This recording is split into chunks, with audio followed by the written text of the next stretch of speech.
নমস্কার বন্ধুরা, আপনারা কেমন আছেন? আশা করি সবাই ভালো আছেন, আমিও ভালো আছি। নতুন বছরে আপনাদেরকে অনেক অনেক শুভেচ্ছা। আপনাদের অনেক আনন্দে কাটুক, ভালো কাটুক, ওটাই কামনা করি। তো আমি নতুন পঞ্জিকা নিয়ে বসে গিয়েছি। যে পুরনো বছরের নতুন পঞ্জিকা দেখতে হয় না, ওটা আমাদের মা কাকিমারা বলছেন। তো আমি স্নান টান করে শাড়ি শুড়ি পরে নতুন পঞ্জিকা নিয়ে বসে পড়েছি। দেখি এই বছরটা আমাদের কি মানে আমার কীভাবে কাটে দেখি।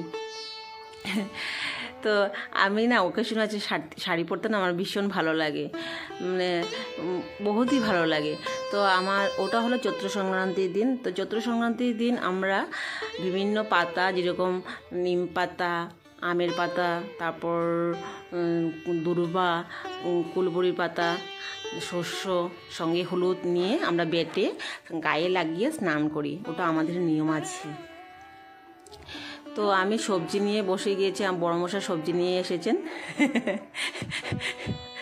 আমার নাইটিটা দেখে না, আমার মানে ড্রেসটা দেখে প্লিজ বাজে কমেন্ট করবেন না, কারণ আমি ওটা ফিল করছি যে আমার ড্রেসটা খুবই খারাপ।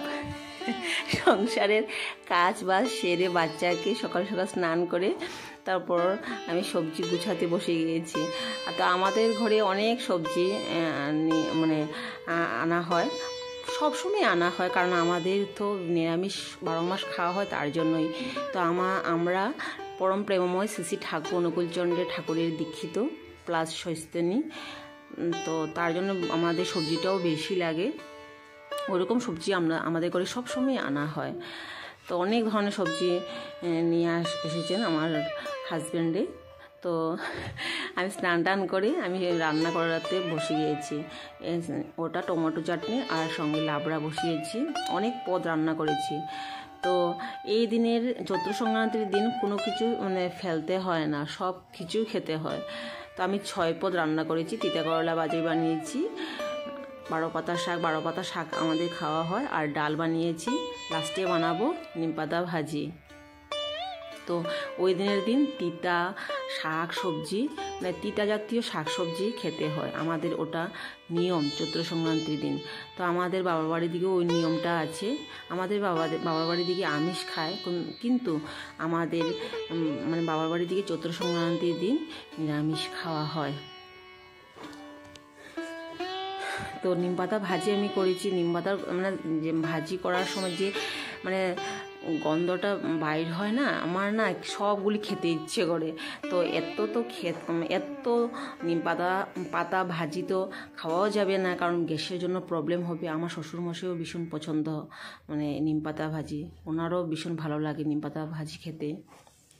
তো আমি অনেক পদ রান্না করেছি, দেখুন 6 পদ রান্না করেছি, ডাল ভাজি শাক চাটনি লাবড়া, মানে সব কিছু রান্না করেছি।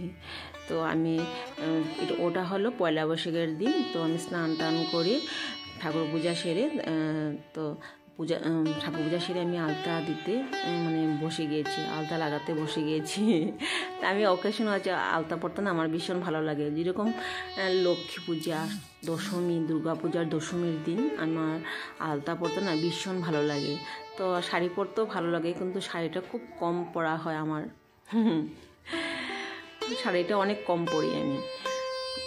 তো আমি রেডি হয়ে আমি মন্দিরে গিয়েছি, আমাদের ঠাকুরের মন্দিরে গিয়েছি। আমাদের ঠাকুরের মন্দির এত দূর না, 10 মিনিটের রাস্তা। তো ওটা হলো আমাদের ঠাকুরের মন্দির, দেখুন খুব সুন্দর আমাদের ঠাকুরের মন্দিরটা না, খুবই সুন্দর, খুব সুন্দর, খুব শান্তময় পরিবেশ না। ওখানে আসলে না মানে মনটা পজিটিভ হয়ে যায়, মাইন্ডসেটটা মানে পজিটিভ হয়ে যায়, মানে ভীষণ ভালো লাগে এই মন্দিরে আসলে না। এত শান্তময় পরিবেশ কি বলবো। তো আমি আমার ছেলে ঠাকুরকে প্রণাম করেছি, বড়দাকে প্রণাম করেছি, আচার্যদেবকে প্রণাম করেছি, বড় মাকেও প্রণাম করেছি। দেখুন ওটা হলো আমাদের মন্দিরের ভিউটা, ভিতরের ভিউটা খুব সুন্দর, খুব সুন্দর মন্দিরটি। তো মন্দিরে যে প্রার্থনা করা হয় আমাদের সকাল বিকাল ভোরের প্রার্থনা করা হয় আর সন্ধ্যার প্রার্থনা করা হয়। তো প্রার্থনা আমাদের ঘর থেকে শোনা যায়, মন্দিরের প্রার্থনাটা। তো বেশি দূর না আমাদের ঘর থেকে, তার জন্যই শোনা যায়। তো আমার ছেলেরা ওদিক থেকে ওদিক হাঁটছে মন্দিরে এসে।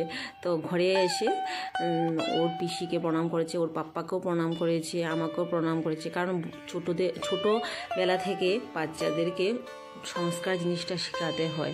কারণ ছোটোবেলা থেকে যদি না শেখানো হয় সংস্কার কী জিনিস ওটা বুঝতেই পারবে না। তো সবাইকে প্রণাম করেছে, সবাই ওকে আদর করছে। তো আমরা বিকেল দিকে আমরা বাজারে গিয়েছিলাম একটা জুয়েলারি শপে। আমাদের ইনভাইট ছিল, মানে যেখান থেকে আমরা জুয়েলারি কেনাকাটা করি ওখানে আমাদের ইনভাইট ছিল। প্রচণ্ড ভিড়, এত জ্যাম লেগেছিল না, মানে বাইক ঢুকানো যাচ্ছে না, এত ভিড়। কারণ আমাদের এই বাবার বাড়ির দিকে না এরকম পয়লা বৈশাখের দিন না ওরকম ভিড় হয় না। ওটা হলো মন্দির, কালী মন্দির, অনেক বড় মন্দির। এখানে না আমাদের এখানে লোকের এই মন্দিরটি না প্রাণ বলতে পারেন, মানে হার্টবিট।